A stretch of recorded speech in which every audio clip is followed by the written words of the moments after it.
इसे पूरा माजरा समझेंगे और इनकी जब मांग अगर आप सुनेंगे तो हंसी आएगी और शर्म भी आएगी, दोनों चीज साथ में आएगा। डीसीईसी का एग्जाम क्वालिफाई किया था तो हम लोग एक टॉप रैंकर्स हैं हम सभी, तो हम लोगों का ये अलॉट पीएमसीएच किया गया था। आज पढ़ने के लिए ही लड़ रहे हैं, तो फिर ये जो आप ड्रामा करके लिखते हैं बेटी बचाओ बेटी पढ़ाओ, ये न्याय कहाँ है? देखिए पुलिस वाले को देखिए, ये लग रहा है कि किसी आतंकवादी के ऊपर, या दिखाइएगा कि किसी आतंकवादी के ऊपर ये लाठी भाज रहे हो। पूरा मतलब शरीर का जोर लगा करके इन बहनों के ऊपर लाठी से पूरी बर्बरता की गई, मारा पीटा गया। 6 मई को लाठी चार्ज हुआ था, उसमें मेरा पैर फ्रैक्चर। मैं चाहूंगा कि दिखाइए 6 मई को जो इन बहनों पे लाठी चार्ज की गई, उसमें इनका पैर जो है पूरी तरीके से फ्रैक्चर हो चुका है। जब आप शिक्षा का अधिकार मांगिएगा तो नीतीश चाचा जो है हमारे, वो आपको मारेंगे, पीटेंगे, एफआईआर की धमकी देंगे, आप पर लाठी चार्ज करवाएंगे, आपको जेल में बंद करने की जो है धमकियां मिलेंगी। सिटी मजिस्ट्रेट खान सर जो हैं वो भी आके हमें बार बार धमकी देते हैं कि तुम लोग अपना प्रोटेस्ट खत्म करो, नहीं तो 6 मई को जो हुआ था वो दोबारा दोहराया जाएगा। लेकिन जब आप राजा पाकर सिर्फ की वो जगह अच्छा नहीं है, क्रिमिनल एरिया है ना, तो आप क्यों हमें वहाँ भेज रहे हैं? हमारी जो विधायक हैं, मंत्री हैं, उनके यहाँ जो है कुत्ता बिल्ली बांधने के लिए एक अलग कमरा होता है, ये आप लोग सब लोग जानते हैं। लेकिन जो हमारे बिहार की जो हमारी बहनें हैं, जो फ्यूचर है, इनके लिए कमरा नहीं है। सीएम हमसे कहे कि यहाँ पे आप लोगों के लिए हॉस्टल नहीं मिला है, तो ये उनके लिए भी शर्मनाक बात है। नमस्कार साथियों, देखिए बेटी पढ़ाओ बेटी बचाओ यह नारा जो है बिहार में चुनाव से पहले बेहद ज़्यादा सर्कुलेट करवाया जाता है, बेहद वायरल करवाए जाते हैं। लेकिन जब चुनाव खत्म हो जाता है तो फिर बेटियों को धरना प्रदर्शन करने पे मजबूर कर दो। बेटियां जब पढ़ाई का हक मांगे तो उन पर लाठीचार्ज करवाओ। बेटियों को सलाइन की बोतलें चढ़वाने पे मजबूर कर दो। और बेटियां जब पढ़ाई का अधिकार मांगे तो उन्हें एफआईआर की धमकी दिलवाओ। ये हम नहीं कह रहे हैं, ये जो शर्मनाक तस्वीर मेरे पीछे आप देख रहे हैं, इसको देखने के बाद शायद से लगता है कि हमारे मुख्यमंत्री और हमारे स्वास्थ्य मंत्री जी की यही मंशा है, उनकी यही मैंडेट है और उनकी यही कार्यशैली है। देखिए अभी पटना में है, पटना के गर्दनीबाग में करीबन 10:30 बज रहा है रात का, जब सड़क पूरा सन्नाटा हो चुका है। तो मेरे पीछे जो कुछ छात्राएं आप देखेंगे, ये धरना पे बैठी हैं।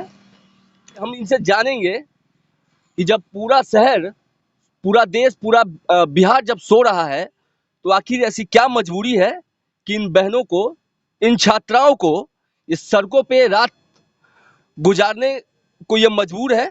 इनसे पूरा माजरा समझेंगे और इनकी जब मांग अगर आप सुनेंगे तो हंसी आएगी और शर्म भी आएगी, दोनों चीज साथ में आएगा। पूरा कहानी समझेंगे फिर बात करते। क्या नाम है आपका? मेरा नाम रानी है, रानी जीएनएम पीएमसीएच। आप लोग इतनी रात को यहाँ क्या कर रही है, धरने पे क्यों बैठी है? देखिए मेरा एक छोटा सा मांग था, जब हम एग्ज़ाम दे के हाँ, हम लोगों का छोटी सी मांग है कि जब हम लोगों ने डीसीईसी का एग्ज़ाम क्वालिफाई किया था तो हम लोग एक टॉप रैंकर्स हैं हम सभी, तो हम लोगों का ये अलॉट पीएमसीएच किया गया था।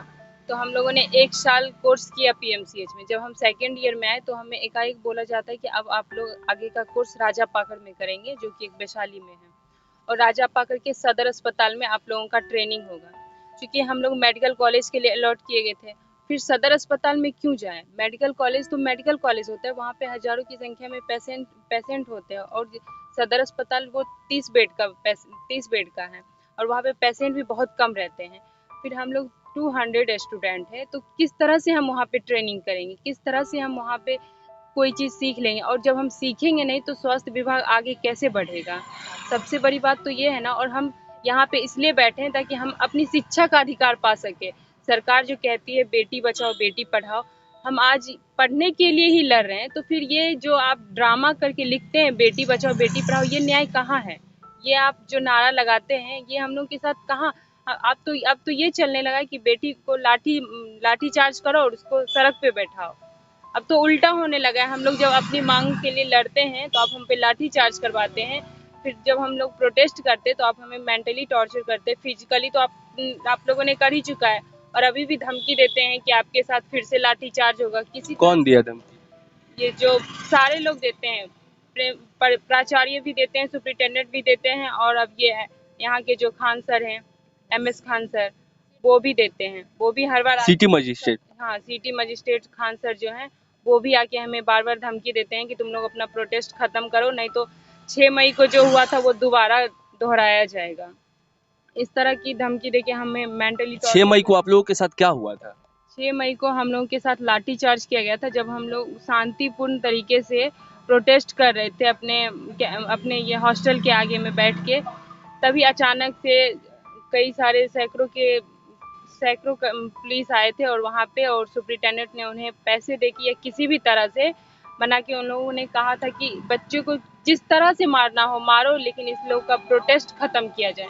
तो हम लोगों को बहुत बुरी तरह से मारा भी गया, बुरी तरह से टच भी किया गया था, बहुत ज़्यादा टॉर्चर भी किया गया था, और फिर जाके रात भर हम लोग को थाना में रखा गया था। तो वो दिन हम लोगों के लिए काफ़ी बुरा दिन रहा, और हम लोग ये भी मांग करते हैं कि हम लोग पे जो लाठीचार्ज किया गया उसका निष्पक्ष रूप से जांच कीजिए, क्योंकि ये बहुत बुरी घटना है। हम लोगों ने कुछ ज़्यादा पाप नहीं किया था, हम बस अपने हक के लिए लड़ रहे थे, तो फिर आपने हम लोगों पे लाठीचार्ज क्यों किया?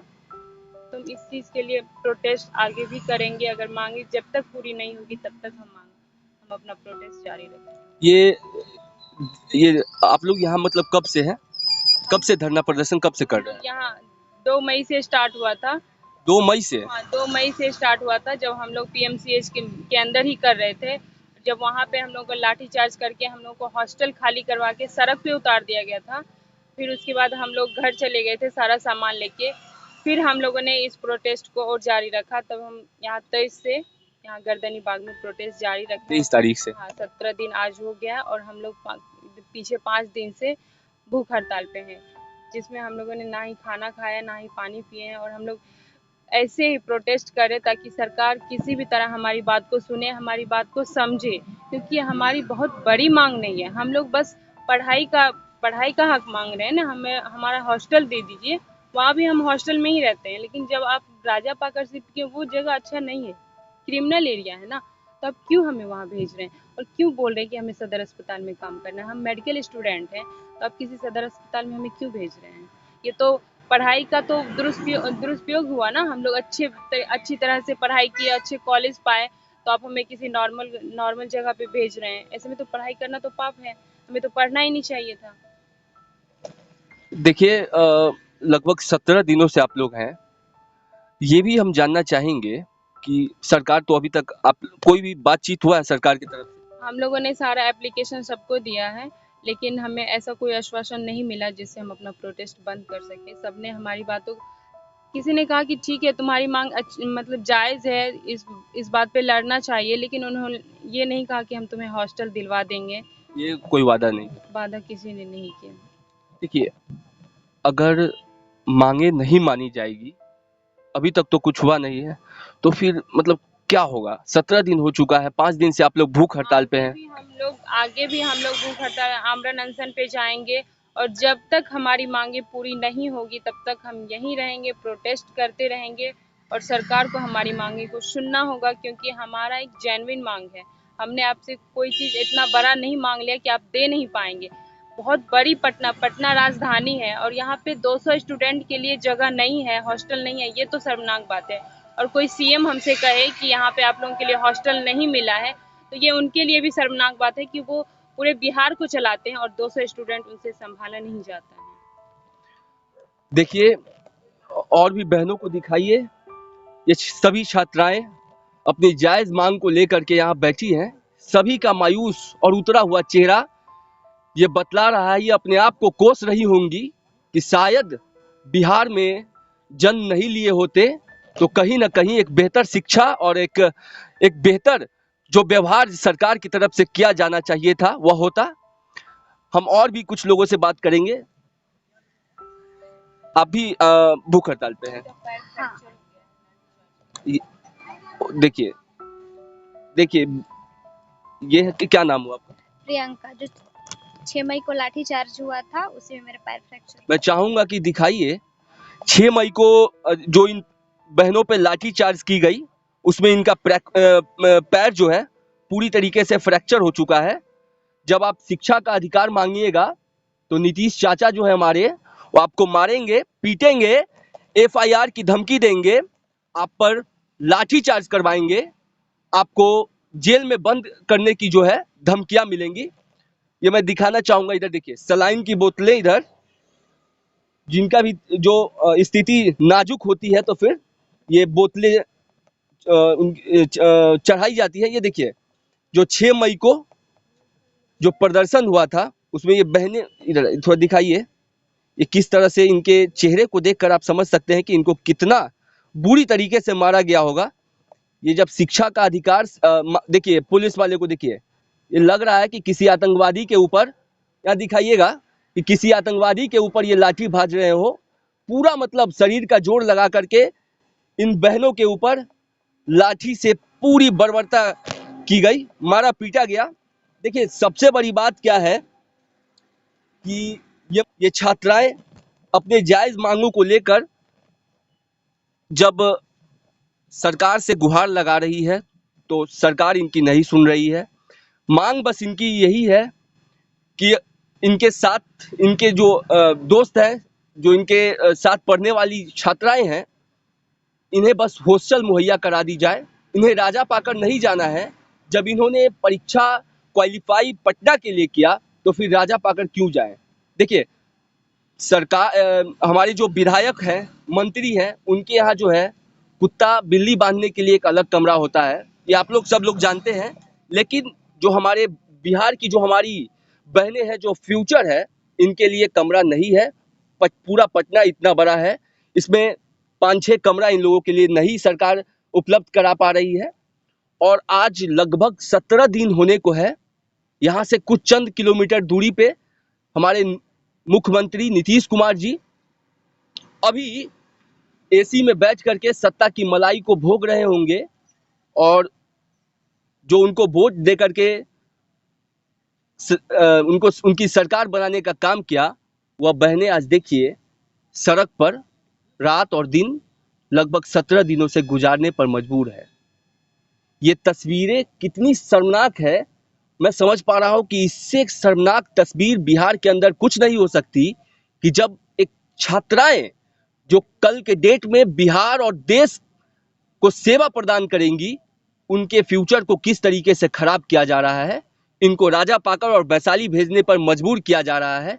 ये सब मायूस चेहरा अपने आप को कोसती हुई देख लीजिए किस तरीके से सरकार कितनी निर्लज हो चुकी है, कितनी बेईमान हो चुकी है इन लोगों के साथ। देखिए, 17 दिनों से भूखी प्यासी ये लोग सड़क पर धूल फाक रही है, सरकार नहीं सुन रहा है।